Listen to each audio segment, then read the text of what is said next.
eh, algunos elementos vinculados a, digamos, las etapas, los momentos que están relacionados al proceso de negociación, ¿no? Ahora mismo hablando en el chat. Son las dos todavía. Bueno, yo también, ¿no? Yo también, solo que normalmente cuando ya tengo que dictar, como solo tengo el trecho de 12 a 1, allí tengo que apresurarme. Pero bien.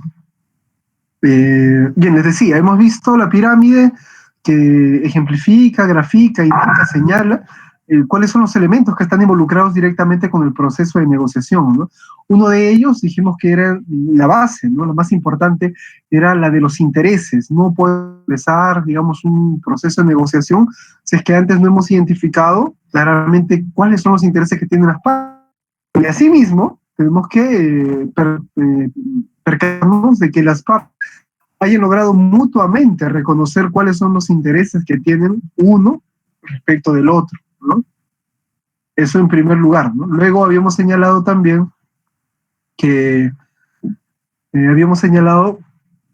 después de identificar los intereses, había que establecer cuáles eran o identificar cuáles eran las alternativas, ¿no? Y habíamos dicho que las alternativas eran aquellas, digamos, ofertas de solución. Las alternativas eran aquellas posibilidades que yo podía evaluar, ¿no?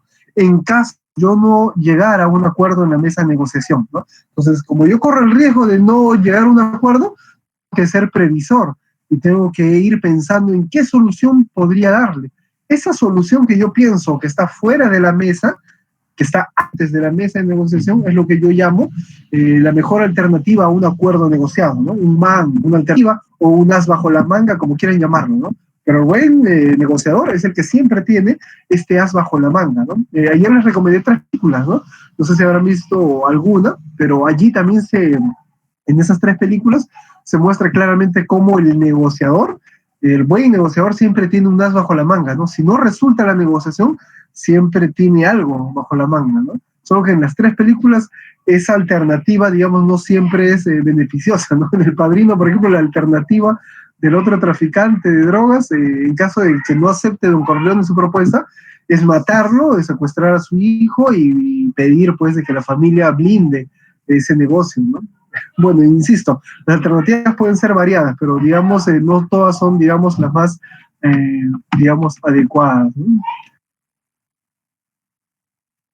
Bien, ahora sí. Luego de las alternativas, habíamos visto también que habían las opciones. Las opciones sí son las que surgen dentro de la mesa, son las propuestas que brindan, que saltan, ¿no? Y que van apareciendo por medio de la lluvia de ideas, ahora lo vamos a ver, ¿no? Pero en la mesa de negociación, allí es que ya empiezan a surgir las opciones, ¿no? Las propuestas de solución, y que la dan ambas partes, ¿no? Se diferencia de la alternativa porque la opción surge en la mesa de negociación, las alternativas se generan antes de la mesa de negociación, ¿no? Y luego, para poder determinar qué elijo, ¿no? Si la opción que me han presentado en la mesa de negociación o la alternativa que yo había vislumbrado previamente. Entonces, ¿qué tipos de elementos me ayudan a mí a tomar una decisión? Vienen criterios objetivos de legitimidad, ¿no? Es decir, algunas ideas o estoy basado en algunos antecedentes, en algunas costumbres o recomendaciones, ¿no? Y eso es lo que hace que yo pueda determinar qué elegir, ¿no? Y pueda decidir qué elegir. Producto de esa elección, si es un acuerdo, digamos, si se eligen de las opciones, se llega a un acuerdo y se firma un compromiso y demás, ¿no? Pero si uno elige la alternativa, entonces ya no habría un acuerdo, ¿no? Y en ese caso, digamos, nos está indicando ese proceso que la alternativa fue mucho más satisfactoria, fue mucho más apetecible, ¿no? Para la persona que tomó esa decisión, ¿no? Entonces, básicamente esos son los elementos que están vinculados a la fase de negociación, los elementos, ¿no? Vinculados. Bien, vamos a continuar ahora viendo las diapositivas. Bien, yo lo estoy compartiendo, seguro en breve aparecen sus pantallas. Ya debe estar apareciendo en sus pantallas. Bien. Hemos dicho que el método de las negociaciones, en buena medida, el método ideal debe ser el que se establece a partir de la identificación de los intereses, ¿no? Entonces, un punto que habíamos visto antes de hacer la pausa, ¿no? era el de identificar y separar muy bien los problemas de las personas. Incluso comentamos ese vídeo, ¿no? En el que los dos cazadores están tratando de hacerse del conejo, ¿no? Para poder atraparlo, ¿no? Y sin embargo, en un momento pierden de vista el objetivo y se concentran más bien en atacarse mutuamente, ¿no? Entonces, allí, por ejemplo, vemos cómo las personas no han aprendido a separar los problemas de las personas, ¿no? En un segundo punto tenemos ¿no? ¿En qué se concentra la negociación por intereses? Se concentra en los intereses, básicamente, ¿no? Y no en las posiciones. Sobre eso ya, digamos, hemos comentado bastante, así que, digamos, no nos debe sorprender ni llamar la atención, ¿no? Luego, conciliar. Cuando nosotros conciliamos, hemos dicho y lo recalcamos porque así tiene, digamos, que quedar registrado en nuestras memorias, ¿no? Que nosotros conciliamos a partir del reconocimiento de intereses y no de posiciones, y esto es importante. ¿Y cómo yo reconozco las posiciones? Habíamos dicho que podíamos hacer las preguntas ¿por qué y para qué? ¿No? ¿Por qué pide eso? ¿Para qué pide eso? ¿No? Esas respuestas pueden ser la clave, ¿no? Para mostrarnos cuáles son las motivaciones reales, cuáles son los intereses que subyacen a esas posiciones, ¿no? Entonces siempre debemos conciliar o empezar el proceso de negociación sobre la base de intereses, ¿no? En el examen podría venirle no con el nombre de intereses, sino con el nombre de negociación integrativa, ¿no? Que es lo mismo, ¿no? Es la negociación sobre la base de intereses. Y en lugar de posiciones podría venirle negociación distributiva, ¿no? Solamente son tecnicismos, pero que remiten esta misma idea, ¿no? Conciliación o negociación sobre la base de intereses y sobre la base de posiciones, ¿no? Integrativa, distributiva. En un segundo lugar podemos comentar que los intereses son los que definen el problema, ¿no? Porque hemos dicho que el conflicto desata una serie de actitudes, comportamientos, y además eso lo vieron saber en el módulo primero de conflicto, ¿no? Una, digamos, diferencia de percepción, una diferencia de ideas, de creencias, hace que las personas puedan generar actitudes o comportamientos, incluso emociones, que puedan entrar en conflicto, ¿bien? Ahora, lo que en realidad determina el conflicto, ¿no? Es esa diferencia de visión que tenemos del mundo, ¿verdad? Pero cuando estamos ya sumidos en un conflicto, cada uno tiene un propio interés, y ese interés es el que define ese problema. Cuando hicimos el ejercicio en la mañana, ¿no? Y todos tenían el mismo objetivo, es cierto, ¿no? Pero algunos tenían intereses diferentes que el de otros, ¿no? A uno, por ejemplo, le preocupaba el pescar con una caña de pescar, ¿no? Mientras que otro decía, bueno, yo podría fabricar una suerte de red, hacer lanzas o trampas para atrapar peces, ¿no? Entonces, el objetivo es cazar peces. La forma en cómo se aborda ese objetivo es diferente, es decir, los intereses, ¿no? Que tiene cada persona pueden ir variando, ¿no? Y que más bien esa diferencia de intereses puede ser la clave que define el problema, ¿no? Por eso es importantísimo detectar cuáles son los intereses, qué son los intereses que están detrás de las posiciones que tienen las partes, ¿no? ¿Qué más? Tras las posiciones opuestas hay intereses compartidos y compatibles. Bueno, esto sí, en muchos casos, ¿no? Las posiciones que tengan las partes puedan parecer bastante disparejas, pero muchas veces en el fondo hay intereses comunes, ¿no? Como el de bienestar, ¿no? El de recuperar la confianza del otro, o etcétera, ¿no? Vinculado más o menos a eso. Sí y no son las palabras más cortas y fáciles de decir, pero son las que acarrean las consecuencias más trascendentales, ¿no? Decir solamente sí o decir simplemente no, ¿no? Entonces puede generar una serie, digamos, de confusiones, ¿no? Por ejemplo, yo recuerdo hay un cuento del escritor peruano Julio Ribeiro que se llama La Insignia, ¿no? Se busquen, ¿no? La Insignia. Cuenta un hombre que de pronto está caminando por el malecón, creo que de Miraflores, ¿no? Y entre un basural tiene que hay algo que brilla. Se acerca, lo recoge y ve que es una insignia, ¿no? Y entonces él no entiende qué cosa puede significar, pero le parece agradable y se la pone, ¿no? Se pone la insignia, ¿no? Y luego está caminando por la calle y una persona se le acerca y le da la mano, nos saluda. Y luego, cuando estaba más adelante, otra persona lo vuelve a saludar, ¿no? Y así, mientras va viviendo su vida, se va topando con una serie de personas que él no conoce, pero que lo saludan, se le acercan, lo invitan incluso a participar de algunas reuniones, ¿no? El autor está contando el cuento ya al final, ¿no? De su vida, cuando ya es anciano, y él ya está presidiendo esa orden, ¿no? De esas reuniones a donde lo habían invitado, pero él nunca llega a enterarse de qué es ni de qué trata, ¿no? Así me dejó medio incógnito el cuento. Pero, digamos, él como ingresa a ese, cuando invitan y le dicen, usted es parte de la insignia, y él dice sí, ¿no? Solamente esa palabra sí determinó en adelante toda su vida, ¿no? Siguió asistiendo a esas reuniones y demás, ¿no? Creo que a ustedes les había comentado también que ese es una palabra, una frase o un gesto pueden determinar la vida de una persona, o la conducta, o las creencias y convicciones que pueda tener otra persona, ¿no? Entonces hay que tener mucho cuidado con lo que hacemos y decimos, ¿no? Y sí y no, es cierto, son fáciles de decir, ¿no? Pero las consecuencias que acarrean, digamos, pueden ser trascendentales, ¿no? En el sentido de que trascienden, ¿no? Se mantienen en el tiempo, ¿no? No es de un momento, sino para siempre. Como cuando alguien se casa y le preguntan, ¿acepta usted a casarse con tal persona? Sí, ¿no?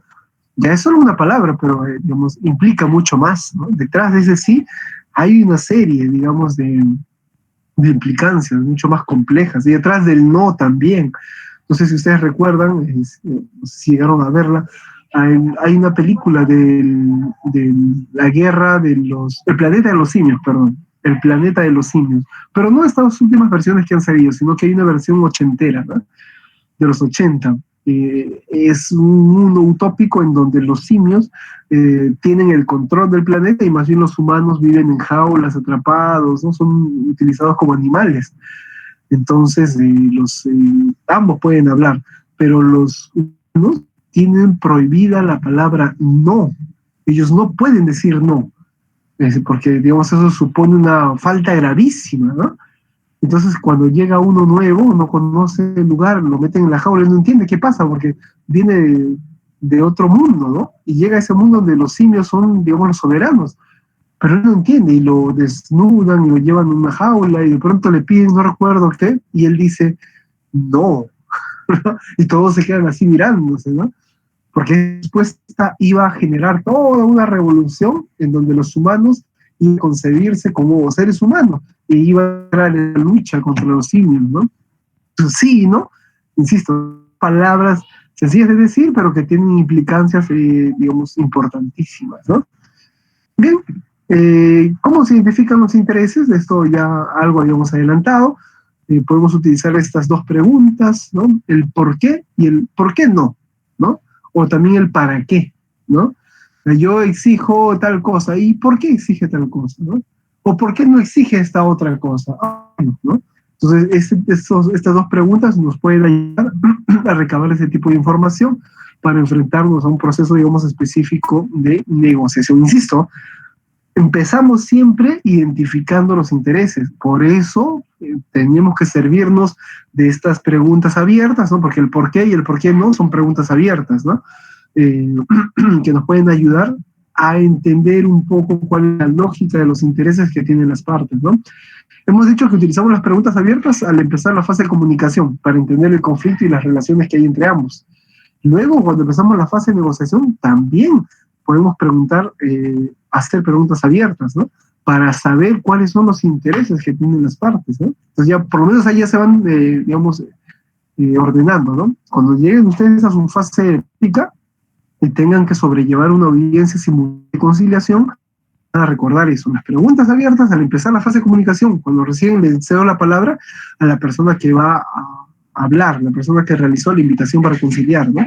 Eso después del monólogo de apertura, yo le doy la palabra, ahí empieza la fase de comunicación. Nos conocemos, yo me informo del problema, me informo del conflicto, las relaciones que hay, quiénes son los afectados, etcétera, ¿no? Y una vez que yo tengo toda esa información, entonces busco cuáles son los intereses que tienen las partes. Puedo empezar con preguntas abiertas, ¿no? Y dígame, señora Juana, ¿y para qué solicita usted tal cosa, ¿no? O señor Javier, usted ha pedido tal cosa. ¿Por qué ha pedido esto específicamente y no otra cosa, ¿no? Entonces ya ellos nos van a ir explicando por qué, y vamos dando también el mapa de los intereses. Y ellos mismos van a ir respondiendo y nos van a ir mostrando, ¿no? Poco a poco, escarbando en sus posiciones hasta llegar a los intereses reales. ¿Bien? Entonces no se olviden, ¿eh? En la fase práctica ya tienen dos momentos cuando utilizar las preguntas abiertas. La fase de comunicación al empezar y también la reunión, ¿no? Al empezar. Bien. Debemos percatarnos de que cada parte tiene intereses múltiples, ¿no? No solamente puede tener un tipo de interés, puede tener más de uno. Tenemos que tomar todo eso en cuenta. Los intereses más poderosos son los que están relacionados, vinculados con las necesidades humanas. Cuando hicieron ustedes teoría del conflicto, seguro, digamos, llevaron uno de los tópicos que se llamaba fuentes del conflicto, ¿no? Allí entre las fuentes del conflicto, uno de ellos era el de las necesidades básicas, ¿no? Porque se entiende que el interés más poderoso, es decir, el más apremiante, el que mueve más a un ser humano, es aquel interés de obtener algo que es, digamos, un recurso, una necesidad básica para él, ¿no? Como por ejemplo, no sé, imaginen que como lo proponen también en el cine, ¿no? En el mundo y el arte cinematográfico, siempre después de la Tercera Guerra Mundial el mundo queda devastado, quedan pocos sectores donde hay seres humanos, y por lo general siempre esos están en pugna y en lucha por obtener los recursos más básicos, como el agua, por ejemplo, ¿no? Tener agua o tener alimento. Esos dos tipos, digamos, de necesidades básicas o recursos básicos son las fuentes de interés, ¿no? Hay un ejemplo en una serie que fue bastante popular hasta hace unos años, ¿no? Luego, cuando ya se extendía demasiado, creo que perdió adeptos, perdió popularidad, pero se llamaba The Walking Dead. Ustedes lo han visto, ¿no? La traducción sería algo así como los muertos caminantes, ¿no? Trata el argumento de un hombre que despierta de un coma, es un policía, despierta en el hospital, y cuando despierta, de pronto se encuentra con que el hospital está vacío, y luego encuentra a personas que están tiradas en el suelo, ¿no? Cuando sale del hospital y están muertas, ¿no? Y sigue caminando, sigue avanzando, y de pronto se topa con que hay muertos vivientes por las calles, ¿no? Bueno, así empieza la serie. El asunto es que en el transcurso del desarrollo de la serie se muestra cómo las poblaciones de seres humanos que han sobrevivido en el mundo se van juntando entre sí, ¿no?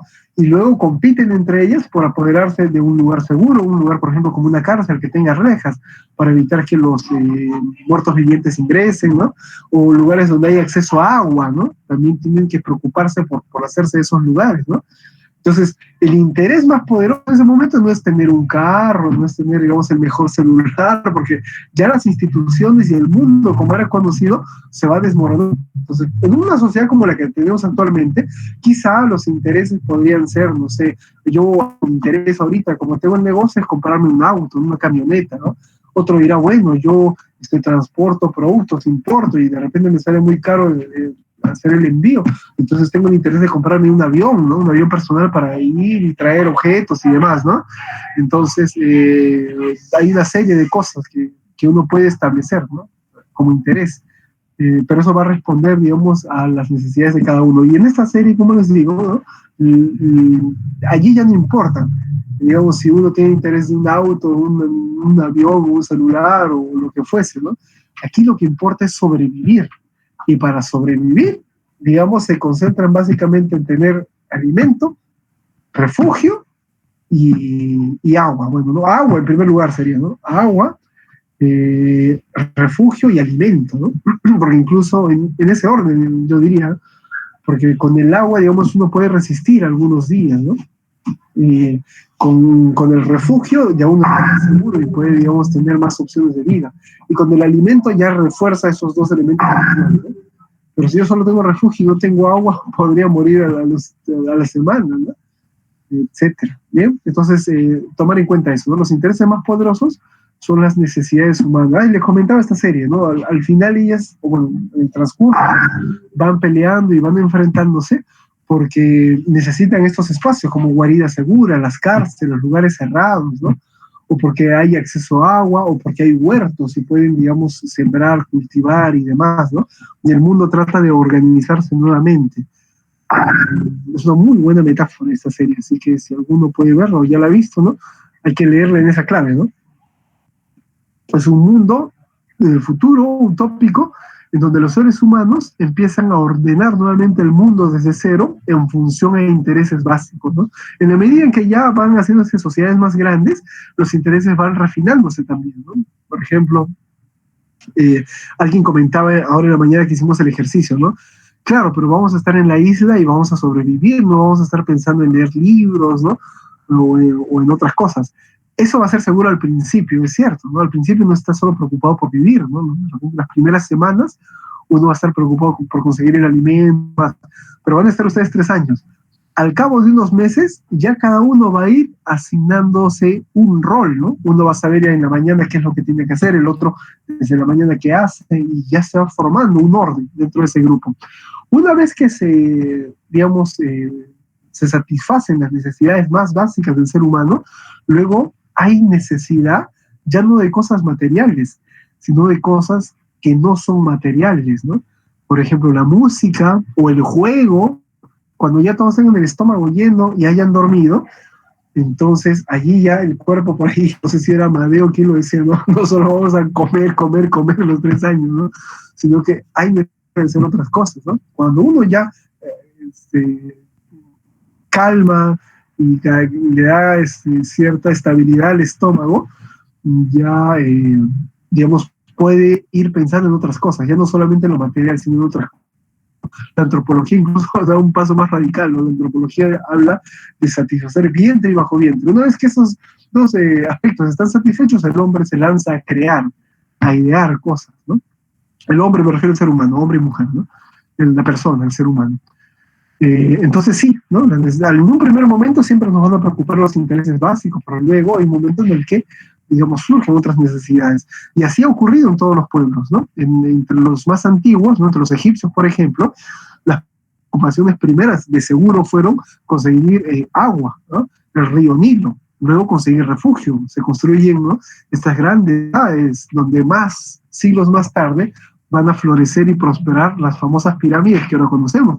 Pero al principio no fue así, ¿no? Eran solo pequeñas aldeas y que se preocupaban en comer, en vestir, en tener refugio y beber, ¿no? Beber agua. Pero cuando ya satisfacen esas necesidades básicas, luego lo que sigue es una preocupación ya no material, sino inmaterial, ¿no? Aparecen ciertas personas que empiezan a practicar la magia, ¿no? Así aparecen también los primeros sacerdotes, ¿no?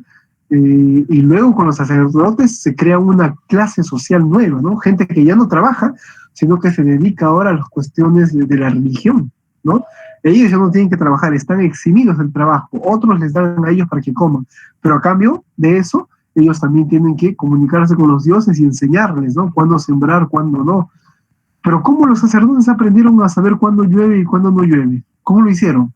Sencillo, como tenían ahora tiempos libres, tenían mucho tiempo de ocio, podían ahora sí, con el estómago lleno, ponerse a ver lo que ocurría en el universo, ¿no? Mientras que el agricultor estaba solamente pensando en trabajar la tierra y luego llegar a su casa, comer y dormir, los sacerdotes tenían ese tiempo, observaban, ¿no? Y observaron que los planetas seguían cierta trayectoria. Eso les ayudó a armar ciertas constelaciones, y las constelaciones, con el paso de los años, porque eso fue un periodo de miles de años, ¿no? No estoy diciendo que estos sacerdotes lo hicieron pues en 20 o 50 años, no, miles de años, ¿no?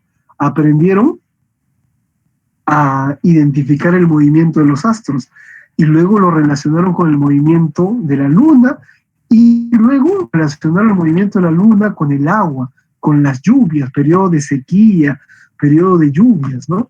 Y poco a poco fueron armando lo que ahora conocemos como un calendario. Entonces, el calendario, ¿qué fin cumple?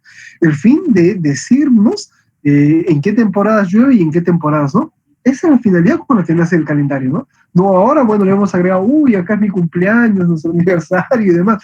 Esas cosas vienen después. Pero al principio el calendario surgió con la necesidad básica de orientarnos y saber cuándo sembrar y cuándo cosechar, ¿no? Entonces, insisto, ¿no? Una vez que se cubren las, digamos, necesidades materiales básicas, surge allí otra necesidad. Luego de los sacerdotes aparecieron los poetas, ¿no? Aparecieron los poetas, luego aparecieron, digamos, los pintores, los filósofos, ¿no? La ciencia médica, ¿no? Incluso el derecho. Algunos de pronto se pusieron a pensar, pero ¿por qué hay mucho desorden a nivel social, ¿no? Hay que, de alguna forma, regular la conducta de los seres humanos, ¿no? ¿Y cómo podemos regularla? Estableciendo normas, estableciendo pautas, y estas costumbres que se fueron asignando a cada pueblo fueron cruzando para convertirse más tarde en leyes, ¿no?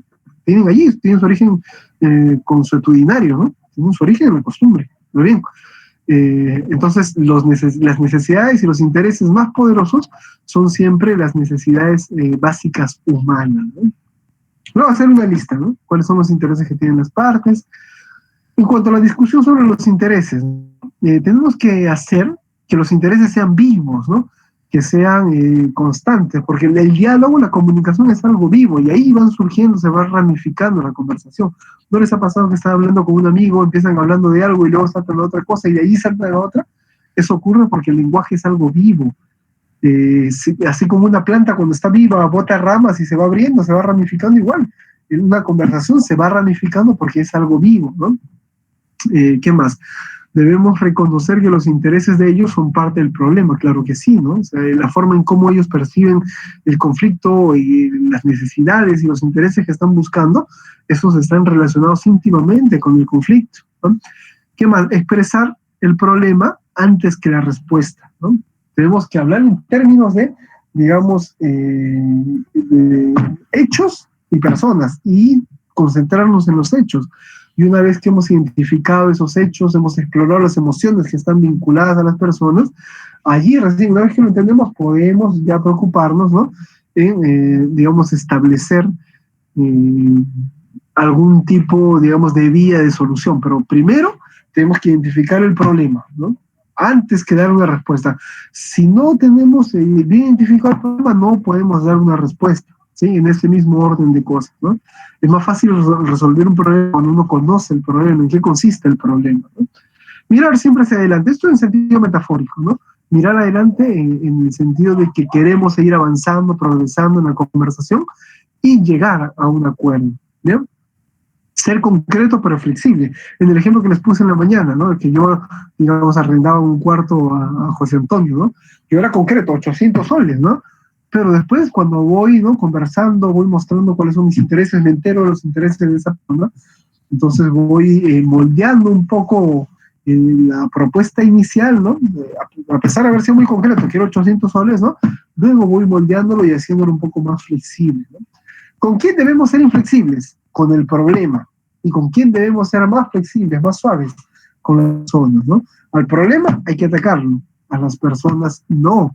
¿No? Hay que aprender a separarlos, no hay que juzgar. Yo les puse este ejemplo, ¿no? Es como que yo camino por el Rima y me roban y yo digo, uy, todos los de la Rima son rateros, no es así, digamos, la forma de razonar adecuada, ¿no?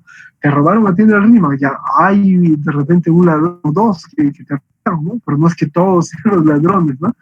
Entonces tienes que ser duro con el problema, con el robo, no con las personas, ¿no? Entonces tenemos que aprender a distinguir, ¿no? Y también aprender a distinguir qué cosa es lo que uno tiene, las ideas y convicciones firmes que tiene respecto a las personas, ¿no? Porque no sé si a ustedes les ha pasado que a veces a una persona en el amor, por ejemplo, en una relación de pareja le falla, ¿no?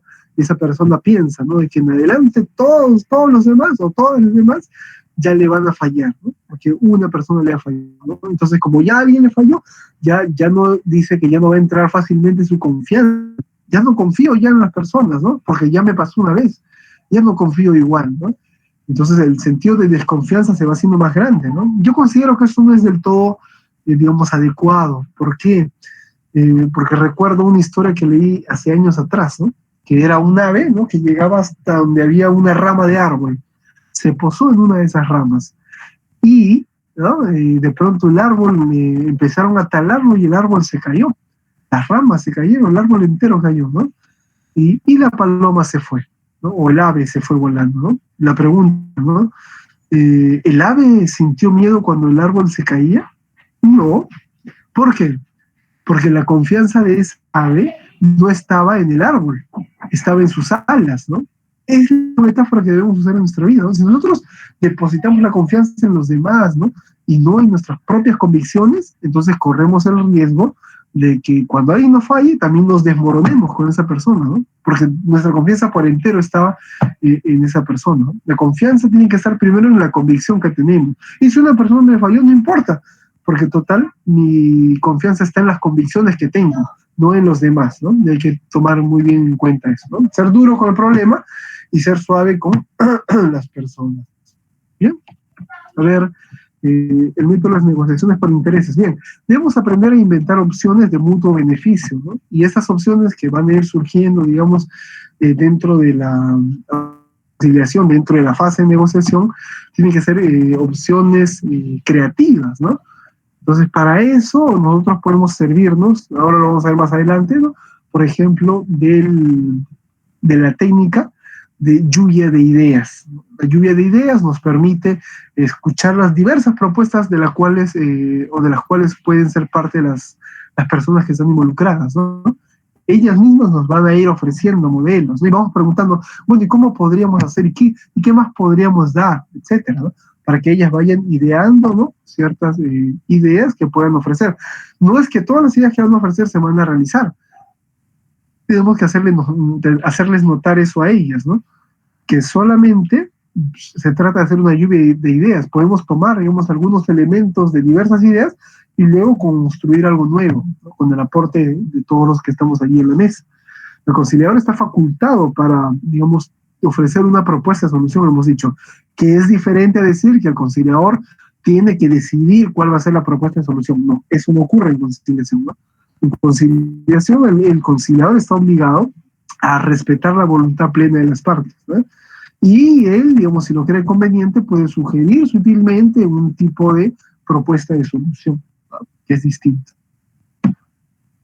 Bien, en cuanto al diagnóstico, ¿no? Existen siempre 4 obstáculos que impiden la invención de ideas, ¿no? Es decir, 4 barreras, ¿no? Que no permiten que las personas puedan generar soluciones creativas o dar algunas propuestas, ¿no? La primera de ellas es la de establecer juicios prematuros, ¿no? Es decir, prejuicios, ¿no? Eso, un juicio prematuro es un prejuicio, ¿no? Es decir, está antes del juicio, antes de juzgar, ya adelanté una idea, ¿no?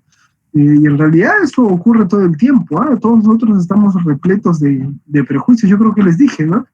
Una de las mayores creencias o prejuicios que tenemos es el de considerar que nuestros padres son nuestros padres, ¿no?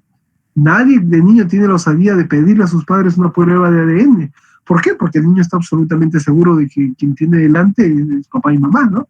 Es decir, él no cuestiona esa idea, no adelanta, perdón, no juzga esa idea.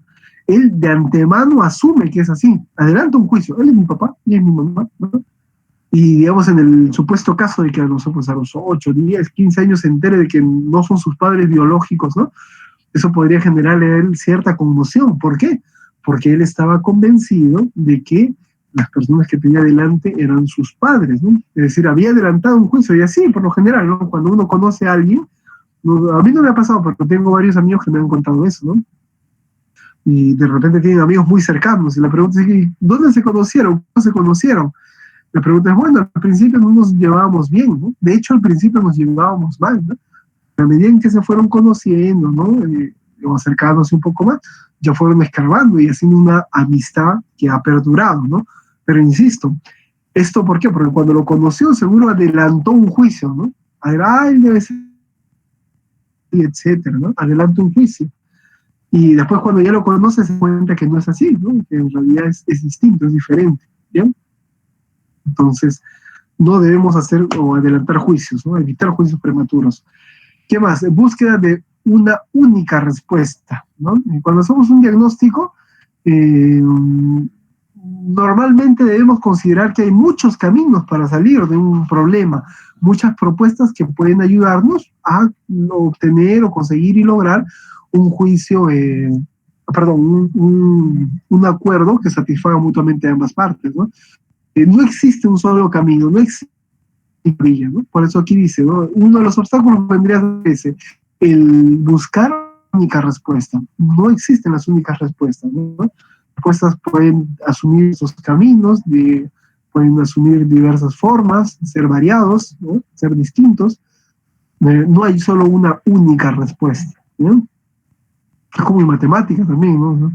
Cuando uno quiere resolver un ejercicio hay varias formas de resolverlo, ¿no? No existe solo una, ¿no? Bien, las creencias, ¿no? Vinculado a lo del juicio, ¿no? Uno puede tener la creencia de que la solución del problema de ellos es problema de ellos y que no le atañe a nadie más, ¿no? Bueno, hemos visto ya a lo largo de estos módulos que no es así. Cuando, digamos, dos personas tienen un conflicto, las personas que están, digamos, rodeadas a esas personas también están involucradas de algún modo con el conflicto, ¿no? No solamente recae en ellos, sino en los que están con ellos, ¿no? Y así, ¿no? El problema no solamente recae en ellos o es cosa de ellos, ¿no? En este caso, la conciliación es posible tercerizar, hacer que un tercero, digamos, pueda incorporarse a esa relación, digamos, que existe, algo conflictiva, y que a partir del involucramiento y el despliegue de una serie de técnicas y estrategias, el conciliador pueda lograr de que el problema pueda hallar una solución. ¿Bien? ¿Qué otro obstáculo tenemos? El supuesto de que cada parte siente que la situación es todo o nada, ¿no? O ganar o perder. Eso me olvidé de comentarlo ahora en la mañana que hicimos el ejercicio, ¿no? De pronto al final optaron por utilizar uno de los mecanismos más antiguos que se han utilizado para la elección o decisión, ¿no?, de algún diverso tema, y es el de apelar a los números, a la estadística, lo que en términos políticos se llama democracia, ¿no? Es decir, se establece que las personas, ¿no?, puedan decidir y de forma libre, y luego esas decisiones, esos votos se cuentan y arrojan una cifra, ¿no? Y de acuerdo a eso, la mayoría, la mayoría es lo que se debe obedecer, ¿no? Y las minorías tienen que acatar esa voluntad general, ¿no? Eso es la democracia. Y ustedes al final vi que apoyaron a ese modelo, a ese sistema. Solo que en un momento cuando hubo un grupo que, digamos, cuya propuesta salió elegida, por ahí salieron voces que decían, les ganamos, ¿no? Yo les había dicho, somos un mismo grupo, ¿no? Partimos de cero. Ahora van a tener que hacerlo entre todos, ¿no? Y van a tener que elegir 3 objetos de esa lista total de 36. ¿Y con qué objetivo entonces yo los mandé a trabajar primero solo? ¿Para qué? Para que ustedes se vayan generando esa conciencia. Yo he elegido esto, esto y esto. Tengo que razonar una justificación. Bueno, voy a justificar así, esto así y esto aquí, ¿no?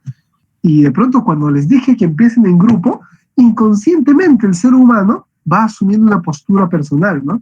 Pero yo ya he elegido eso. Y cuando otro propone algo, digo, pero no, porque yo sé que esto es mejor, ¿no? Incluso sin haber debatido, conversado, ¿no?, o haber intercambiado opiniones, ya uno asume de antemano el prejuicio, ¿no?, este juicio prematuro, ¿no? Y se adelanta. Y cuando vi que hicieron las elecciones y optaron por un objeto, por allí no, les ganamos, ¿no? Y dije, bueno, es que ve, es lo que estamos conversando. En nuestra mente todavía está esa figura, ¿no? Que si tenemos que hacer algo, yo puedo ganar o si no pierdo. Yo gané, ese ganamos significó un gané, tú perdiste, ¿no? Entonces hay que tratar de, digamos, entender eso, ¿no? De que existe otra posibilidad que se llama el ganar-ganar, ¿no? Y que podemos, digamos, manejarlo, que podemos hacer uso de ello, ¿bien? Entonces esto de que la situación es todo o nada, o sea, gano o pierdo, es falso, ¿no? Es un supuesto solamente, pero que es falso. Existe otra posibilidad, existe esa figura que nos permite entender la posibilidad de que ambas partes puedan salir igualmente satisfechas, ¿bien? Eso es básicamente en cuanto a este diagnóstico con los 4 obstáculos más comunes que impiden la invención de ideas, ¿no? Tener un juicio prematuro, adelantar un juicio, ¿no? Hacer la búsqueda de una manera, de una única respuesta, cuando en realidad hay muchas formas de responder a ese conflicto, ¿no? La solución del problema es cosa solamente nuestra, ¿no? Bien.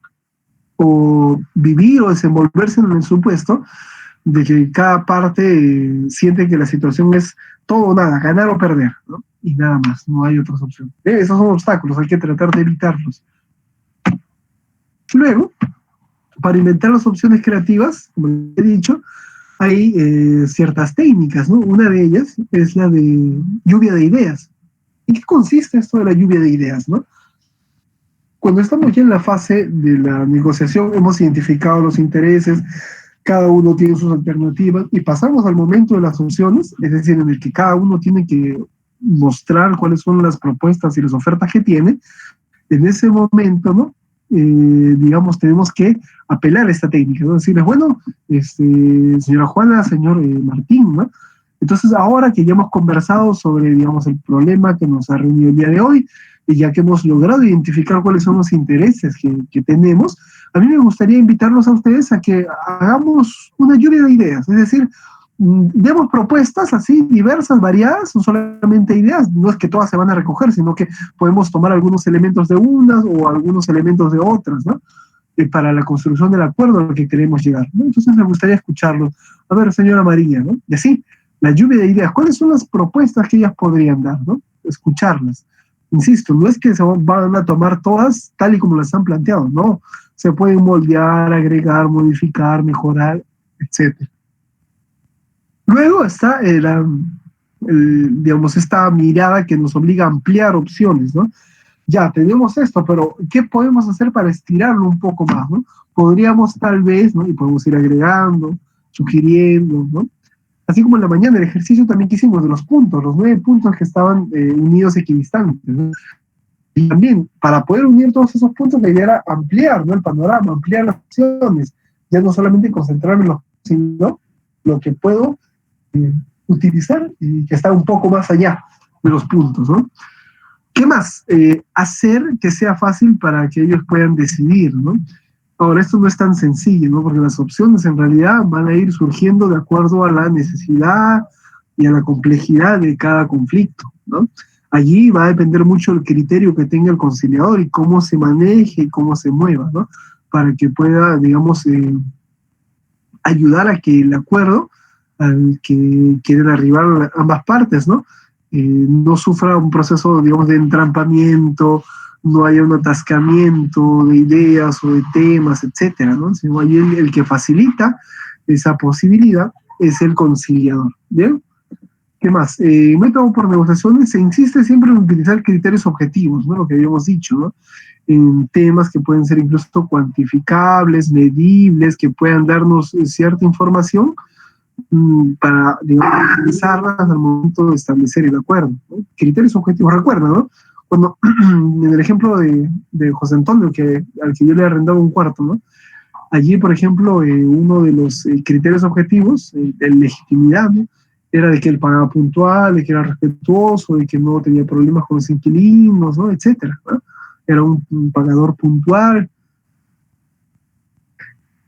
Ese tipo, digamos, de criterios son los que nosotros llamamos objetivos, ¿no? Y normalmente nos ayudan a desenvolvernos, ¿no? Y a poder establecer y elegir un mejor acuerdo, ¿no? Una audiencia de conciliación. Bien, tenemos necesidad siempre de usar criterios objetivos, ya lo hemos dicho, ¿no?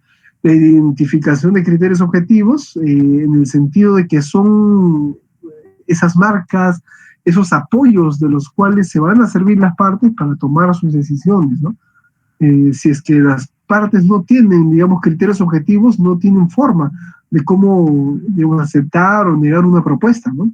Las propuestas dentro de la mesa de negociación se llaman opciones, y las opciones son siempre elegidas o rechazadas en función a los criterios que tienen las partes, ¿no? En función a esos criterios, ¿bien? Entonces, no olvidar esto, ¿no? Necesidad de usar criterios objetivos, identificación de criterios objetivos y la negociación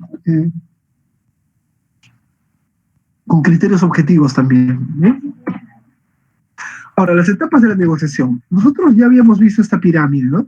De los intereses, alternativas, opciones, legitimidad y compromiso. Ahora, lo que vamos a hacer básicamente es, digamos, establecer en función a estos 5 elementos cada uno de estos pasos que nos ayudan a negociar estas etapas, ¿no?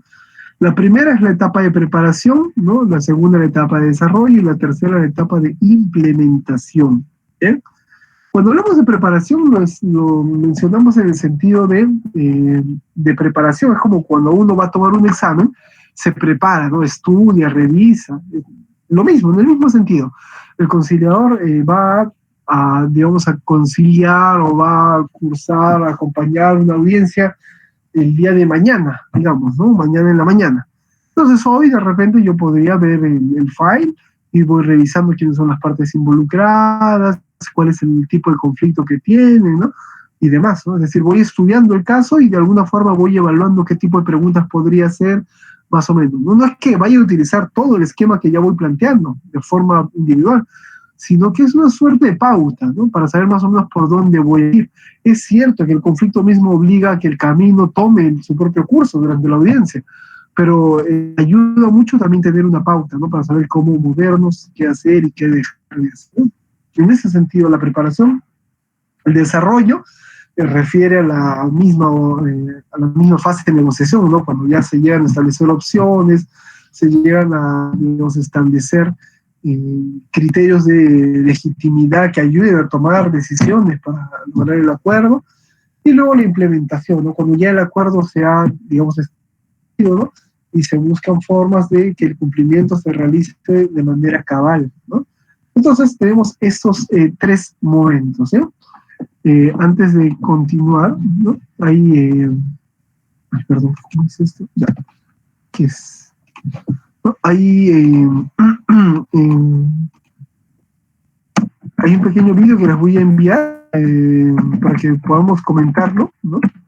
Es de una escena tomada del Padrino, ¿no? Precisamente una escena que se llama la fase de preparación, ¿no?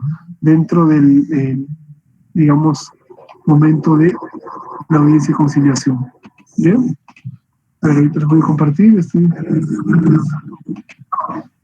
Bien. A ver.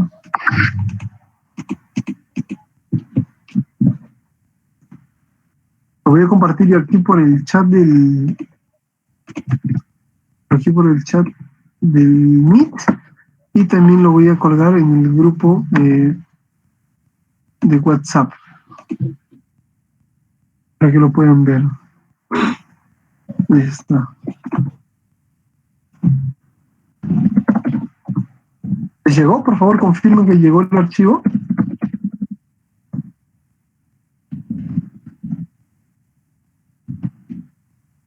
Sí, doctor, nos ha llegado. Ya, muy bien. Entonces, lo que quiero es que vean ustedes el vídeo y puedan, digamos, luego lo vamos a comentar, ¿no? Respecto a la fase de preparación. ¿Bien? Entonces, abran por favor el archivo, ¿no? Abran el archivo en WhatsApp, el enlace, y lo vemos y lo comentamos. Yo también lo voy a ir abriendo aquí para controlar el tiempo.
Bien, ¿terminaron de ver el vídeo?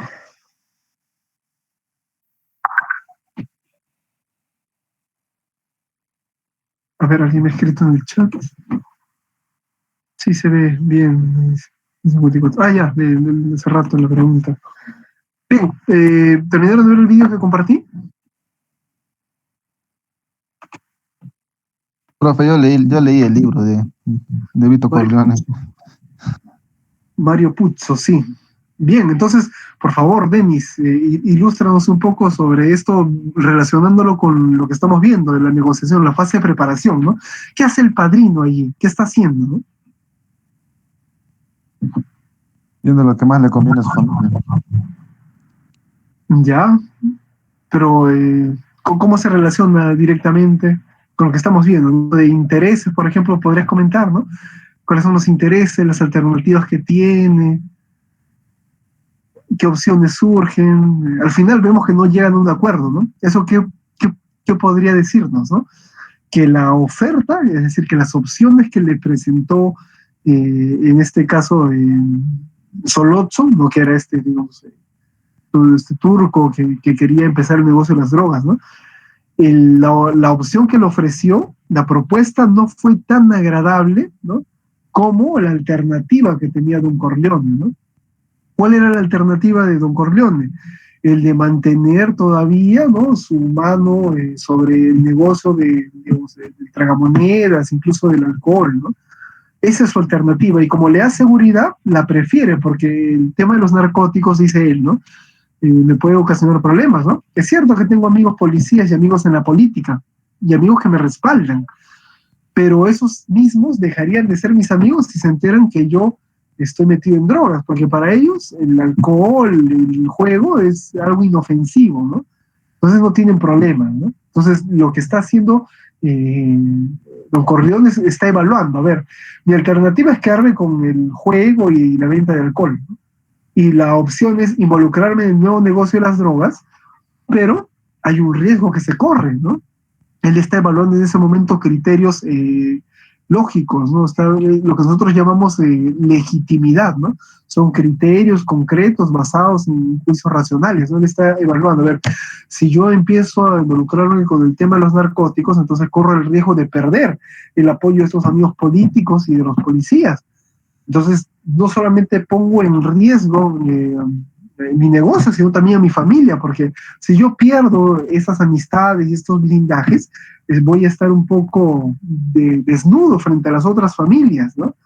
Entonces, Don Corleone está evaluando todo eso y al final él considera de que es mejor no arriesgar, porque no conoce. El negocio del alcohol y del juego lo conoce muy bien y no le ha traído hasta ahora ningún problema, ¿no? Las ganancias no son muchas como el de las drogas de repente, pero tiene la seguridad de que nadie lo va a molestar en ese terreno, ¿no? Y que él tiene, digamos, el grueso, el porcentaje allí, pero en el negocio de las drogas, de los narcóticos, él no lo conoce en principio, no conoce el negocio, no sabe cómo se mueve, no sabe quiénes lo controlan, ¿no? Incluso no entiende mucho de porcentajes, por eso cuando le piden el dinero, él quiere saber cuánto le correspondería y demás. Es un tema que no conoce, es nuevo para él, ¿no? Y entonces se ve en la obligación de decidir, evaluando algunos criterios objetivos, ¿no? Y esos criterios le dicen, bueno, no conviene, digamos, llegar a un acuerdo con Solotso, ¿no? Y por eso es que él finaliza la negociación, ¿no? Y no llegan a ningún acuerdo. Es decir, la alternativa que tenía el juego de azar, casino y el alcohol fue más atractivo para él que el negocio de las drogas, ¿no? Que fue la opción, la propuesta que se le presentó a él, ¿no? Entonces él comparó ambas y consideró que la alternativa era mejor. Y hemos dicho que es casi como una suerte de sube y baja, ¿no? Si uno sube, el otro baja necesariamente, así, ¿no? Así funciona. Entonces, si sube la alternativa, baja la opción. Si sube la opción, baja la alternativa, ¿no? Y él termina, digamos, cerrando la negociación sin llegar a un acuerdo, ¿no? Porque eso también puede ocurrir, ¿no? Pero él, antes de llegar a la mesa para negociar, ha, digamos, preparado muy bien el camino, ¿no? Por el negociador es también un buen administrador. Y ustedes saben que el buen administrador no es el que hace todo, ¿eh? El buen administrador es el que sabe cómo administrar, digamos, el tiempo y a las personas y asigna tareas. Eso es importante, ¿no? Yo digamos, lo he aprendido en la marcha, ¿no? Pero es así, ¿no? Una persona que realmente sabe administrar es capaz de delegar, ¿no? Y allí, en saber delegar, hay una gran virtud, ¿eh? Yo, por ejemplo, tenía la mala costumbre de cuando hacía algo, tratar de hacerlo yo solo, pero cubrir todo. Entonces el desgaste era amplio, porque yo tenía que ver una cosa y la otra, y yo quería cubrirlo todo, con el ánimo de pensar que salga bien, ¿no? Pero luego entendí que no, que uno tiene que aprender a delegar, ¿no? Porque de ese modo uno solamente tiene que supervisar y se libera un poco de esa carga y puede abocarse a otras cosas, ¿no? Y por el otro lado, ayuda a que la gente que está alrededor crezca. Porque cuando tú le asignas una tarea a otra persona, le estás diciendo en otros términos, ¿no? Yo confío en ti, por eso te estoy asignando esa tarea, ¿no? Y entonces esa persona siente que están depositando confianza en él y se esfuerza en hacerlo bien, crece, mejora, se hace más responsable, ¿bien? Entonces esa es una buena virtud. Entonces don Corleone le delega a uno de sus hijos, uno que él adoptó de niño, pero es un hijo suyo, ¿no? Que se llama, bueno, ya me olvidé el nombre, ahora lo iré recordando, ¿no? Pero el asunto es que él es el que se dedica a estudiar a la persona con el que va a negociar, ¿no? Su vida, qué cosas hace, si ha estado en prisión. Doctor, el hijo se llama Michael. Michael se llama el hijo. Ah, sí, bueno, el que viene de la guerra es Michael, pero el otro, el que no es siciliano, el que es consejero, ¿recuerda cómo se llama? El otro... Tiene varios hijos. Claro, pero el que no es hijo suyo, el que es adoptado, el que no es italiano, el que va a ser consejero, ¿no? Porque los hijos son Sonny, Michael, y el otro, ¿cómo se llama? Rollo, creo, ¿no? Pero hay uno que no es hijo suyo, ¿no? Que es el que empieza a hablar, el que lee la información y demás, ¿no? Pero bueno, ya es secundario lo del nombre, ya me acordaré. Pero bien, el asunto es que él es el que se informa, ¿no? Él es el que busca, él es el... ¿Perdón? Fredo, profe. Ya, Fredo es hijo suyo, ¿no? Fredo es Santino, ¿no? Santino Corleone, y luego es Michael, el veterano de guerra, ¿no? Pero hay un cuarto, es el que está con sombrero, el que es abogado. Pero ¿cómo se llama? Me ha hecho dudar. No me acuerdo el nombre de él. Me acuerdo el de los demás personajes, incluso Luca Brazzi y demás, ¿no? Pero no me acuerdo el nombre. Ya me acordaré. Pero insisto, no es fundamental tener el nombre o no de él, ¿no? Pero me han dejado pensando, ¿cómo se llama? Él es... Bueno, ya. El asunto es que a él se le encarga, a él se le delega el buscar la información. Y él es el que busca el nombre, como les dije, los antecedentes, si ha estado en prisión, a qué se dedica, con quiénes más ha hecho algún tipo de pacto y demás, ¿no? Allí la mano derecha, el que establece ese punto de información entre el padrino y Solozzo, ¿no? Antes de la entrevista, es este personaje, ¿no? Ya no me acuerdo el nombre, ya no me acordaré, si no voy a estar tranquilo tampoco. Pero bien, entonces, el buen negociador antes de negociar se prepara, investiga, ¿no? Lee para saber, digamos, con quién va a negociar, ¿no?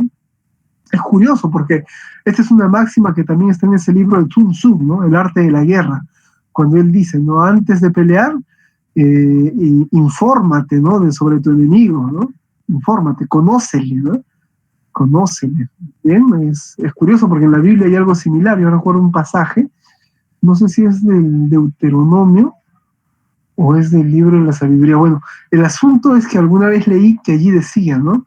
¿Qué rey es tan sensato que antes de ir a la guerra, pero qué rey es tan insensato, ¿no? Que antes de ir a la guerra no cuenta los soldados, ni las tropas, ni los generales que tiene, ¿no? Todo rey, ¿no? Por más que esté embargado por la pasión, ordena y saca sus cuentas. A ver, el otro ¿cuántos tiene? 10,000 soldados. Ya si yo voy con 5,000 me va a arrasar. Tengo que tener un número similar o mayor, ¿no? Para tener las ventajas y ganar. Es decir, antes de ir a enfrentarme con el otro, tengo que conocerle, saber cómo es, ¿no? Entonces, esa fase de preparación me ayuda a mí a saber cómo es el otro. Nosotros como conciliadores revisamos el folder, los archivos, los temas, y nos vamos informando para, en principio, saber cómo se llaman, identificarlos ese día, ¿no? Marisol, ¿iba a decir algo? ¿O? identificarlos, estudiarlos y conocer. Hacemos una preparación, así como don Corleone, antes de ir a negociar con Solozzo, se informa, se prepara, organiza sus ideas, pide consejo, ¿no? Y le pregunta a Sony, por ejemplo, qué opina, qué piensa, y él le dice, sí, yo sí estoy de acuerdo, y luego le pregunta a su otro hijo, ay, casi me acuerdo, tenía la punta de la lengua, pero bueno, ya. Y también le da, digamos, su punto de vista, ¿no? Ahora, si no nos involucramos en el negocio de las drogas, es posible que perdamos poder político, ¿no? Y poder policial en unos años, ¿no? Pero aún así, él, digamos, ya pidió consejo, pidió el punto de vista de sus colaboradores como un buen negociador, pero ahora él delibera solo, ¿no? Y decide qué hacer, ¿no? Y es curioso, ¿no? Porque a pesar de que sus colaboradores más cercanos, ¿no? Digamos, le aconsejaban aceptar la propuesta, él decide no hacerlo. A ver, ahí me habla por el chat. Tom Hayden, ya me acordé, claro. Gracias, Dennis. Tom es el hijo. Sí, el más flaquito es Fredo, ¿no? Es más alto, erizón, Fredo. Pero el otro, el que está bien plantado, el que no parece italiano, él es Tom Hayden, ¿no? O Hagen, no, Tom Hagen, ¿no? Mientras que todos los demás son Corleone, ¿no? Santino Corleone, Carlota Corleone, Michael Corleone, Fredo Corleone, ¿no? 4. Y con Tom son 5, ¿no? Vean, ¿eh? Si pueden ver la película La 1, es muy buena. Ahora que es domingo, de repente les sobra por allí unas 2 horas, de repente pueden verla, ¿no? Sí, es cierto, Denis, es muy buena, ¿no? Es muy buena. Uno podría decir, pero qué aburrida, porque cómo empieza, ¿no? Pero es que los clásicos son así, pues son un poco extensos, porque El Padrino dura casi 3 horas, creo, ¿no? O algo más de 3 horas, ¿no? Pero es así. Sería bueno que pudieran verla, ¿no? Como las grandes catedrales de la literatura en el siglo XIX son obras extensas, ¿no? La Guerra y la Paz de Tolstoy, o Los Miserables de Víctor Hugo, ¿no? Son tomos enormes, ¿no? Allí la cantidad sí está vinculada con la calidad, ¿no? Y aquí también, ¿no? La historia que cuentan en la primera del Padrino es, digamos, es muy buena, ¿no? Muy buena. La 2 y la 3 tienen lo suyo, pero la 1 para mí es, de esa triada, es la mejor, ¿no?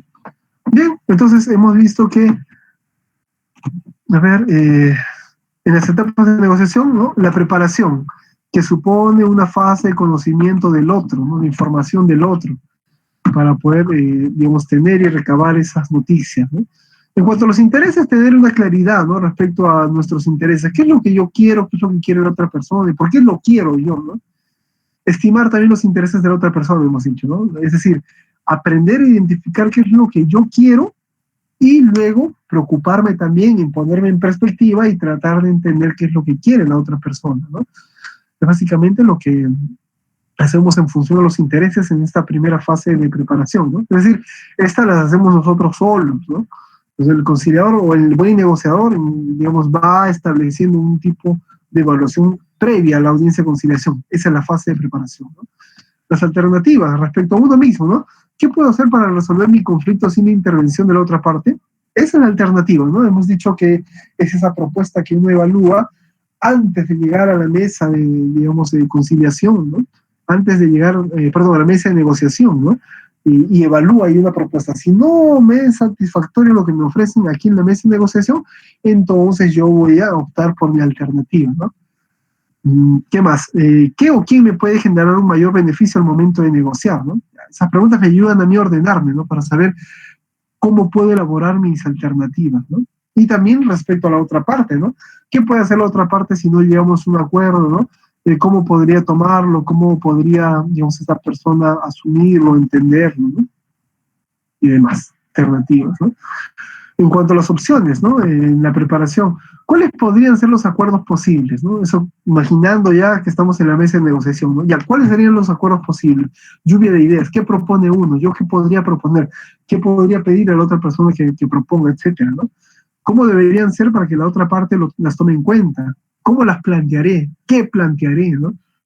Y qué también propuestas me planteará la otra parte, etcétera. ¿Bien?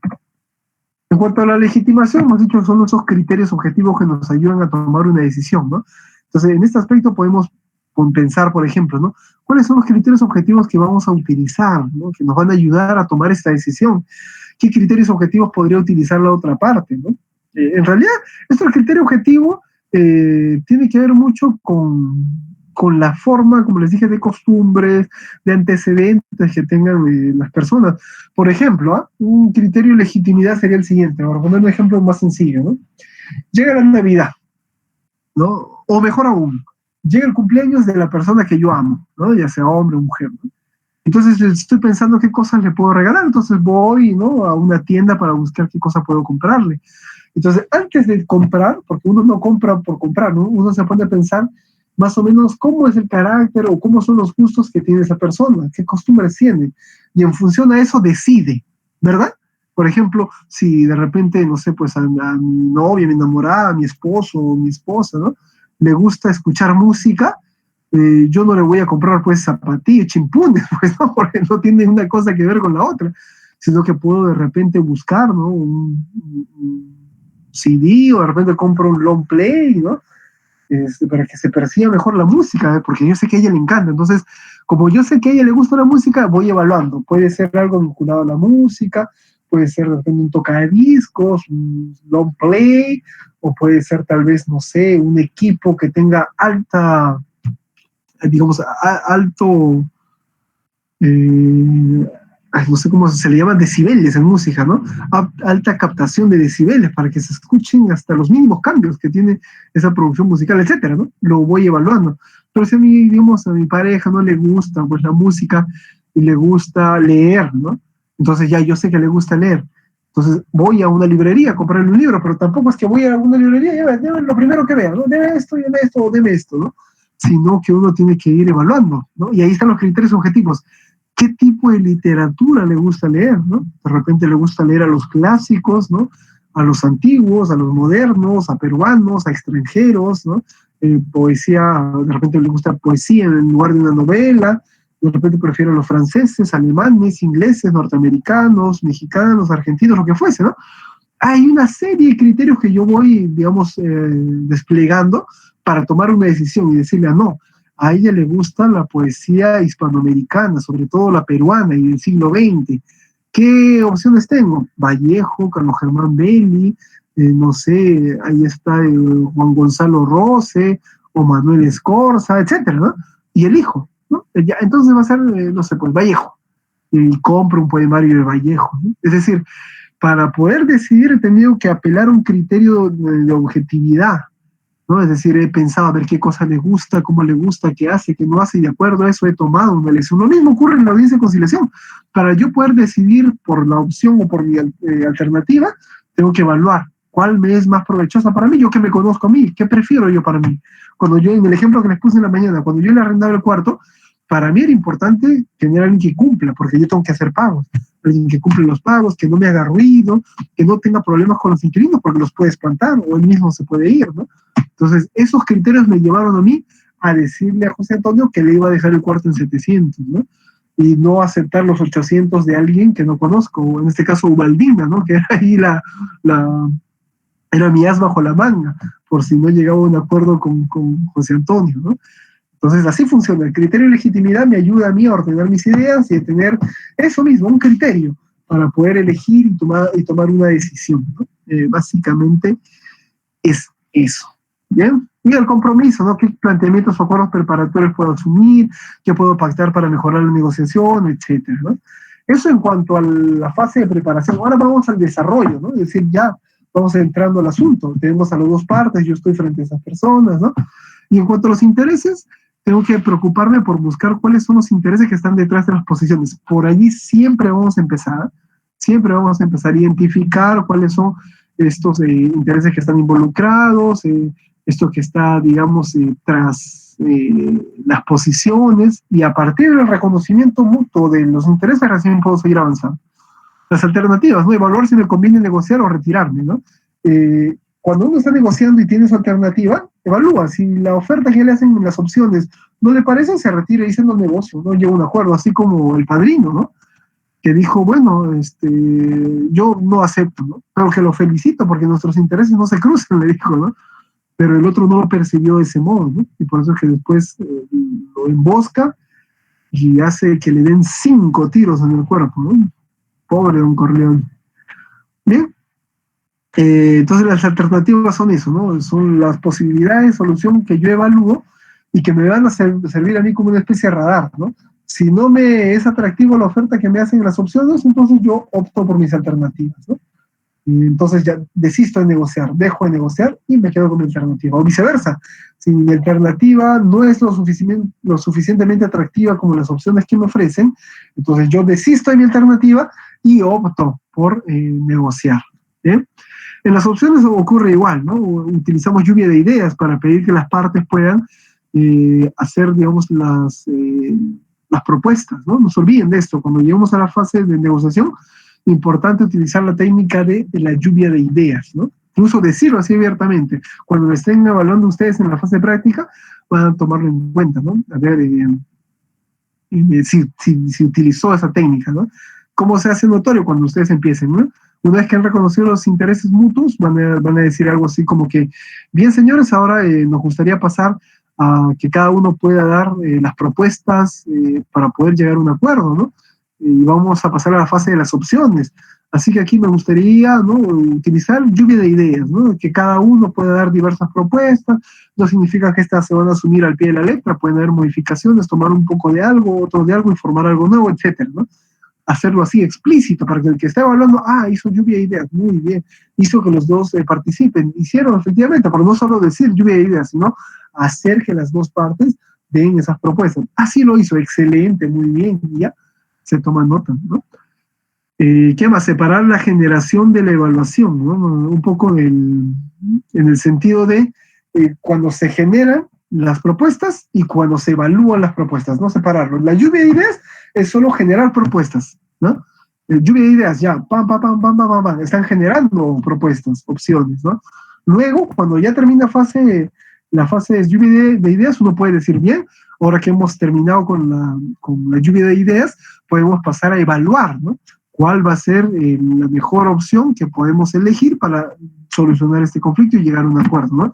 Hacerlo así explícito. Separamos, por un lado, la generación de lluvia de ideas y luego la evaluación de esas ideas para, digamos, aterrizar ya en el acuerdo en caso de haber. ¿Qué más? La legitimidad. Usar siempre criterios objetivos para legitimar nuestras propuestas y evitar el abuso. Lo que habíamos dicho, ¿no? Los criterios de legitimidad son estos que nos ayudan a nosotros a decidir en función a experiencias, antecedentes, costumbres o lo que fuese, ¿no? Un compromiso, aclarar los compromisos que se van a asumir en caso de llegar a algún tipo de acuerdo, ¿no? Y establecer con claridad cuáles van a ser las obligaciones que se van a asumir, ¿no?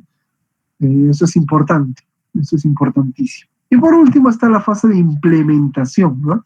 Aquí igual, ¿no? Los intereses, nos aseguramos de que las partes sean o se sientan igualmente satisfechas porque ya llegamos al acuerdo, ¿no? Pero tenemos que percatarnos ahora si ambas están igualmente satisfechas en las alternativas, ¿no? Si no, digamos, si optaron por el acuerdo en la audiencia es porque fue mejor que la alternativa, ¿no? O sea, y si viceversa, si no acuerdo es porque he optado por mi alternativa, ¿no? ¿Qué más? Las opciones, ¿no?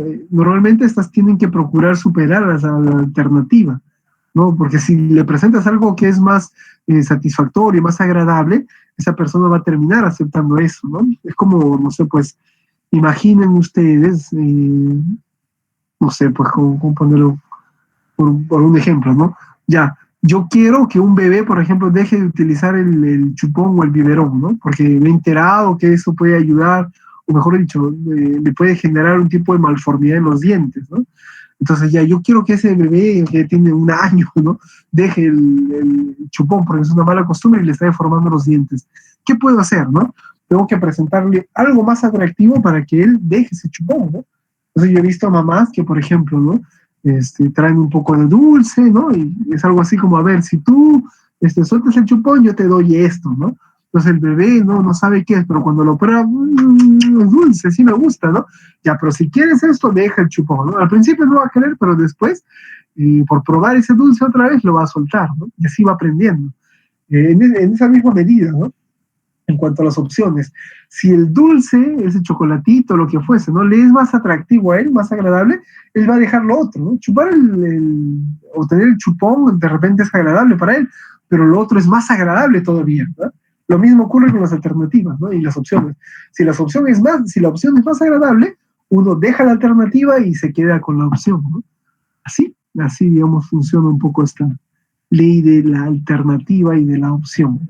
Y por último está el compromiso, ¿no? El acuerdo no debe generar nuevos conflictos, ¿no?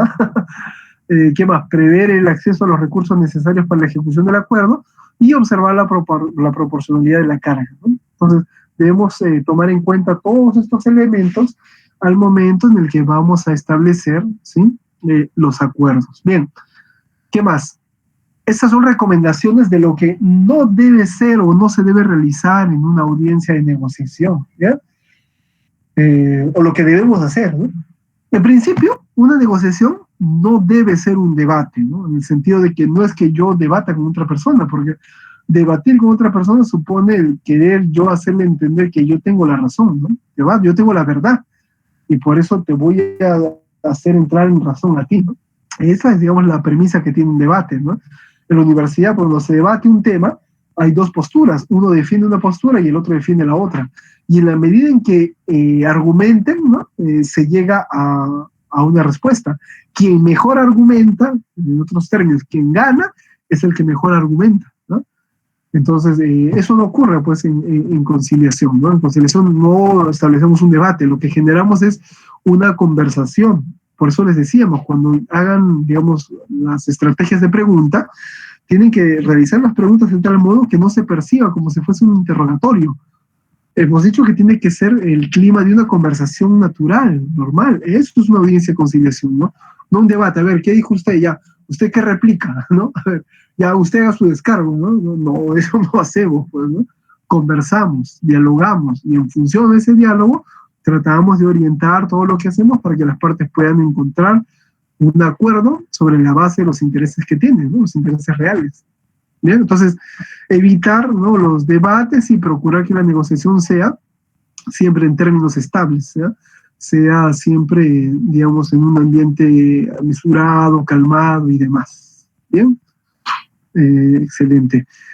Primer punto, escuchar de verdad, ¿no? Escuchar activamente. Esto lo hemos visto en la fase o en el módulo de comunicación, recuerda, ¿no? La escucha activa. Ahora, la escucha activa está o debe ser utilizada en toda la audiencia, ¿no? No solamente en un momento, sino en toda la audiencia. Establecer, digamos, en qué momento yo voy a usar la escucha activa sería un despropósito, ¿no? No es solamente un momento en que voy a escuchar y después voy a desconectarme y ya no voy a hacer escucha activa, ¿no? Durante toda la audiencia yo tengo que ir desplegando mis estrategias, y una de ellas, acaso la que me acompaña, junto con el parafraseo, ¿no? La que me acompaña durante toda la audiencia es la escucha activa. Debo mostrarme activo, debo mostrarme interesado, preocupado por lo que me dicen las partes, ¿no? No se olviden, escuchar activamente en todo momento, ¿no? Porque si de repente yo escucho activamente a una persona y de pronto me canso, ¿no? Y cuando me habla la otra persona, ya volteo de mala gana y demás, esa persona se puede dar cuenta de eso, ¿no? Comunicación no verbal. Puede decir, ¿y por qué cuando le habla a la señora, Stacy sonríe, la mira, le pregunta, y cuando me habla a mí, se pone serio y usa menos tiempo, ¿no?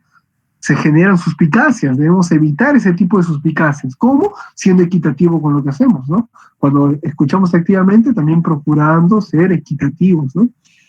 2, observar y estar alerta para captar señales no verbales, lo que les decía, ¿no? Las personas normalmente están comunicando todo el tiempo, y entonces todo el tiempo nosotros estamos recibiendo un mensaje. Además de lo que me dice, yo recibo un mensaje, ¿no? Alguien podría decir, sí, me ve triste, ¿no? Y entonces de pronto se acerca y me dice, Luis, ¿qué pasó? ¿Estás bien? Y yo, sí, estoy bien, tranquilo, ¿no? Pero la forma en cómo lo digo, el rostro que pongo, el tono de voz que utilizo, ¿no? Eso hace que la persona escuche que yo le digo que estoy bien, pero perciba, ¿no? Que yo no estoy bien, ¿no? Entonces, es que se acerque, ¿y qué pasó? La verdad, ¿no? Y conversábamos y más, ¿no? ¿Por qué? Porque esa persona siguió insistiendo, porque se dio cuenta de que lo que yo decía, el contenido no era o no estaba acorde con la emoción o con lo que yo le estaba transmitiendo, ¿no? Él me percibía de distinto modo, ¿no? Entonces, las señales o el canal no verbal no podemos descuidarlo, es importantísimo tomarlo siempre en cuenta. Hemos dicho que debemos aprender a ponernos en el lugar del otro, ¿no? Es decir, hacer un cambio de perspectiva, generar un estado de empatía y ser capaces de juzgar desde el zapato del otro, ¿no? ¿Qué más? Intentando ver las cosas desde el punto de vista de la otra parte, ¿no? No es muy sencillo, ¿no? No recuerdo en dónde fue un dibujo o una película, ¿no? Donde vi, ya me acordé, fue un dibujo, pero no sé si lo hayan visto, es algo antiguo, ¿no? Un dibujo de Mickey Mouse con el pato Donald, ¿no? Ocurre que, digamos, el pato Donald de pronto despierta un día y dice algo así como, uy, ¿no? Como que mi vida es muy monótona, muy aburrida, como quisiera tener otra vida. Entonces va por la calle y ve que se acerca a una cuadra Mickey, ¿no? Y ve que Mickey está caminando, baila, salta, las personas vienen, lo abrazan, se toman fotos, él ayuda a un niño que no lo atropelle el auto, etcétera, ¿no? Es casi perfecto a los ojos de Donald, ¿no? Y luego él mismo juzga su vida y le encuentra miserable. En la mañana que quiere, digamos, lavarse o afeitarse, está caminando en la calle, pisa una cáscara de plata, se cae, quiere tomar un auto y el auto lo deja, ¿no? Miserable, pero cuando lo ve a Mickey, entiende que es mejor, ¿no? Fotógrafos, ¿no? Recibiendo fotos y demás. Y de pronto están los dos y se golpean y es como si cayeran de conciencia o de algo, por decirlo de nombre, ¿no? Y de pronto tenemos a Mickey y a Donald en el cuerpo de Mickey, ¿no?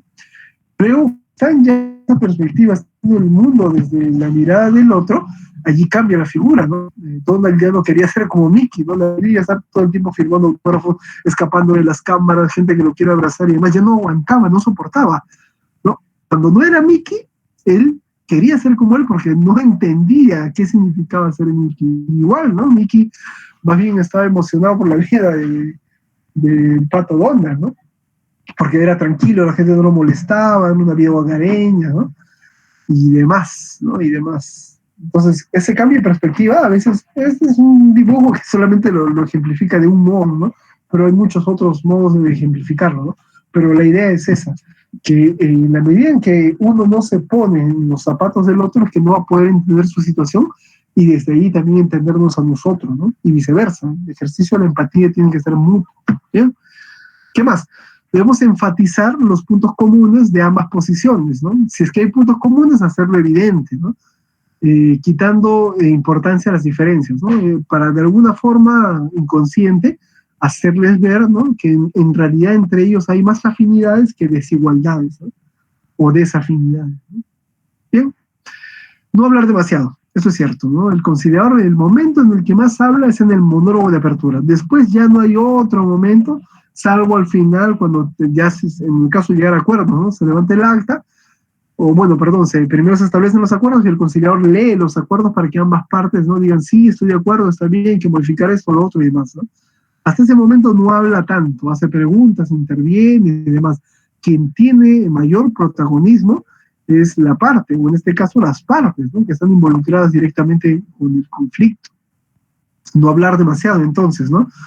Cuanto más hable, más información recibirá la otra parte, ¿no? No interrumpir, ¿no? Esto también es importante, ¿no? Cuando están hablando, las partes, evitar hacer interrupciones. Cuando yo estoy hablando también, ¿no? Es incómodo que uno esté hablando y lo corten, ¿no? Estamos siguiendo una línea, una hilación, de pronto nos cortan y perdemos la hilación y demás, ¿no? No tener prisa en explicar nuestro punto de vista.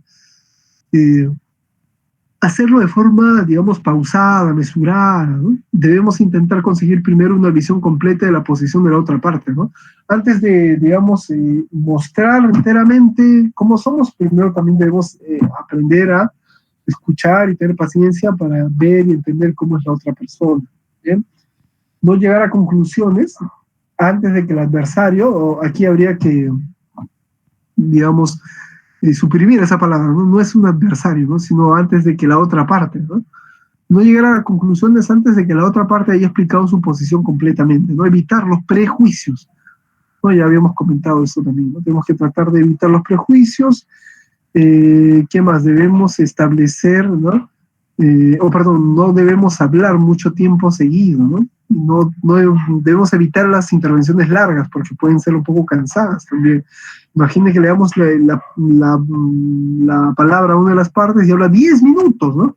Que y ahora tenemos que darle 10 minutos a la otra o un tiempo similar, ¿no? Un tiempo que esté por allí también, porque hablamos de equidad, ¿bien?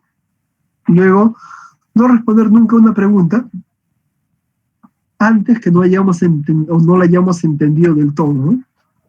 Eso es cierto, ¿no? No evitar hacer adelantos de juicios, ¿no? En este caso, responder preguntas, evitarlas, si es que no hemos entendido el asunto del que nos están preguntando. Prestar atención especial a nuestra comunicación no verbal, ¿no? Es decir, tengo que estar cuidando qué es lo que estoy transmitiendo, no con palabras, sino con gestos, con muecas, con la forma como muevo los ojos, las manos, etcétera, ¿no?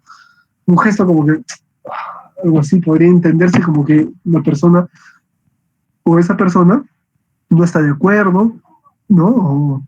O de repente una sonrisa de felicidad podría ser, ¿y este por qué está sonriendo, no? De repente, no sé, ¿no? Ha coordinado con el conciliador y ya se siente ganador, ¿no? Me va a ganar, ¿no? Etcétera. ¿Qué más? Apoyarnos siempre que nos sea posible, trabajar en conjunto, se refiere, ¿no? En hechos, ya que estos son más importantes que las palabras, ¿no? El apoyo tiene que ser no solamente en un ánimo verbal, ¿no? Yo te apoyo, vamos a trabajar juntos, vamos a colaborar, no. Tiene que haber también un desarrollo o un actuar que se manifieste, ¿no? O en el que se manifieste esa voluntad de querer trabajar juntos, ¿no? ¿Qué más? Y dar al adversario, dar a la otra parte, ¿no? Tiempo para aceptar, para que pueda asimilar nuestras ideas y nuestras propuestas. No se trata de decir, ya, yo propuse esto, ya, ¿qué has dicho tú? ¿O qué dices? ¿Sí o no? Ahora mismo, rápido, estoy apurado, ¿cómo es? ¿No? Evitar ese tipo de situaciones, ¿no? Y la otra persona también tiene que tener tiempo para que pueda asimilar la propuesta, pueda, digamos, evaluarla, considerar si es pertinente o no, y sobre esa base decidir, ¿no? Sobre esa base decidir. Bien, entonces, ¿hasta aquí hay alguna duda? Porque sí, creo que aquí terminamos, por lo menos con esta fase teórica, ¿bien? No se olviden, ¿no? La fase de negociación se inicia solo cuando las partes han logrado mostrar cuáles son sus intereses y han logrado reconocerlas mutuamente, no antes, ¿no? Y sobre esa base de los intereses se va armando todo el esqueleto, ¿no? De las alternativas, las opciones, y en el caso de que la opción sea más atractiva que la alternativa, que se llegue a un acuerdo, un compromiso, ¿no? Previa evaluación de los criterios objetivos que supone ese caso específico de conciliación, ¿no? Eso es únicamente lo que debíamos conversar el día de hoy respecto a la fase o al módulo de negociación. Yo he traído un pequeño ejercicio, ¿no? Para poder, digamos, trabajarlo, para poder, digamos, desarrollarlo. Vamos a hacer lo siguiente, ¿no? Es cortito en realidad el ejercicio. Luego, para que hagan un pequeño cuadrito bastante sencillo y lo puedan subir también en la plataforma, ¿no? Para que quede el registro de que están trabajando y que se están cumpliendo con las exigencias del ministerio, ¿no? Porque seguro les han explicado ya desde la primera clase. El ministerio exige que las clases virtuales sean complementadas con las clases, con las clases prácticas, que sean complementadas con foros, que sean complementados, ¿no? Con ejercicios, con trabajos, y todo eso va registrándose en la plataforma. Y de pronto, no sé, pues el Ministerio de Justicia quiere hacer supervisión, ¿no? De pronto ellos tienen las claves, ¿no? Cada curso, cada vez que empieza sus nuevos módulos, ¿no? Un curso entero, cada centro de formación, cuando empieza un curso, está obligado a presentar toda la documentación para el desarrollo de ese curso al ministerio, pero también tiene que facilitar los enlaces, las claves, qué plataforma va a utilizar y demás. ¿Eso con qué fin? con que el ministerio de pronto diga, bueno, hoy vamos a supervisar, ¿no?, al Centro de Formación Nuevas Tendencias. Entonces vamos, ¿no? Vamos digamos, a entrar a la plataforma. Tenemos el enlace ya. Vamos a entrar a la plataforma. A ver, ¿cuántos módulos han avanzado? Se supone que hoy debieron ver esta negociación. A ver, vamos a ver la fecha. 16 de mayo. Ah, sí, están en negociación, ¿no? A ver, de la semana anterior, ¿han hecho algún foro o algún ejercicio? ¿Han subido algún material? ¿Ven? Ah, sí, han subido material. ¿Están las clases allí grabadas, los vídeos? ¿Verifican? Sí, ahí está. Excelente, ¿no? Entonces, pasa la supervisión, ¿no? Aprueba la supervisión. Y la supervisión puede venir en cualquier momento, ¿no? Puede venir en cualquier momento. No es solamente una vez y ya está, ¿no? Sino pueden venir incluso dos. Y yo he sabido, ¿eh?, de algunos centros en donde ha caído hasta por tercera vez, ¿no?, en un curso. Pero también, así como pueden caer 3 veces, puede que uno, digamos, lleve el curso completo sin que haya evaluación, ¿no?, sin que haya supervisión del ministerio. Ahora, cuando hay supervisión, no es que la persona que supervisa entra y no sé, pues encienda su audio y diga, buenas tardes, yo soy el supervisor, así que por si acaso, estén atentos. No, entra en silencio. Y yo, por ejemplo, si entrara alguien más, yo no sabría quién es, porque me saldría el nombre de alguien que no conozco, ¿no? Y sería un nombre más, un anónimo más, que no enciende su cámara, ¿no?, ni el audio, solamente escucha. Y él o ella están evaluando todo lo que yo digo, ¿no? Y están evaluando la información de ustedes que hay en la plataforma, están evaluando a ver la asistencia, ¿no? A ver, oye, 23 personas, ¿no? Bueno, 22, ¿no? Porque con Abel, con el coordinador son 23 y conmigo somos 24, ¿no? A ver, son 22 personas, ¿no?, sin contar el coordinador. Ah, ya, acá en el curso, ¿cuántos son? Son 40, entonces, ya acá están faltando, ya. O ya no han venido a clase, a ver, ya va a acabar el curso de la tarde, ¿no? Y estamos unos minutos, entonces ya, menos 8 horas, ¿no?, porque han faltado hoy día por completo, ¿no? Y ustedes ya tendrían 8 de horas en contra, ¿no?, de su registro, ¿no? El mínimo de horas que digamos, en consideración se admiten, ¿no?, son 12, no puedes superar esa cantidad de horas, ¿no? Entonces, si tú superas esa cantidad de horas, entonces ya no vas a tener opción a reclamo, sino que simplemente el ministerio anularía, ¿no?, tu posibilidad de acreditarte en este curso, ¿no?, ¿no? Si faltas un día, ¿no?, digamos, ya faltaste hoy, ya son 8 horas que tienes en contra, ¿no? Entonces, el sábado siguiente que tenemos clase, empezamos, ¿no? Empezamos a las 8 en punto, a las 9, a las 10. Entonces, el supervisor entra a las 10, ¿no? Y dice, a ver, no sé, pues, Denis Flores, ¿no? La semana pasada no estuvo en clase, ¿ah? Ya, 8 horas tenía en contra. A ver, hoy día, ¿qué hora es? Son las 10. Ah, con esas 3 horas son 11. Ya le queda solamente 1 hora de tolerancia. Si no llega en esa hora, entonces perderá, ¿no?, la posibilidad de acreditarse en este curso, ¿no? Entonces, esperan, ¿no? Son las 10:20, 10:30, 10:40, 10:50, 10:55, 10:57, 10:59, y de pronto Denis se enteró que había supervisión o por hacer de vecino ingresa a la clase, ¿no? Uy, el que está supervisando dice, uff, se salvó, ¿no? Todavía está dentro del margen, ¿no? 1 minuto antes ya se salvó. Y así, se va acumulando todo por horas, básicamente, ¿no? Se va acumulando por horas. Todas las asistencias de ustedes. Por eso es importante que estén presentes, que estén participando y que estén, digamos, atentos a los foros, ¿no? Sí, Denis, es solo un ejemplo. Entonces, estén atentos a eso. Ahora yo les voy a dejar un pequeño ejercicio para que lo llenen y lo cuelguen en la plataforma, y eso va, digamos, a ser una suerte de foro de este módulo, ¿sí? Para que puedan ir trabajándolo y también para que tengan tiempo de repasarlo, ¿no? Porque yo entiendo que luego viene el examen, ¿no?, de este módulo también, ¿no? ¿Hay alguna pregunta hasta aquí? ¿Alguna duda? ¿O está todo claro? ¿Sí? Entonces, vamos a hacer aquí una pequeña pausa, ¿sí? ¿Les parece? Como son las 2:44, casi 2:45, 15 minutos hasta las 3, y luego hacemos este ejercicio rápido, ¿no? Les indico qué cosa tengo que hacer. Muy bien, doctor. Ya, muchas gracias, Ramadeo. Entonces hacemos la pausa de 15 minutos, regresamos, les hago algunas indicaciones de lo que vamos a hacer, de lo que tienen que hacer, de lo que van a subir, y con eso ya terminaríamos la clase del día de hoy. ¿Estamos? Bien. Ya, Entonces, doctor, gracias. ya, excelente. A ustedes, muchas gracias. No se vayan a ir, en 15 minutos regresamos, doy las indicaciones de lo que van a subir como la tarea para que lo tengan en la plataforma. Bien, 2:45, nos encontramos aquí a las 3 en punto. Bien.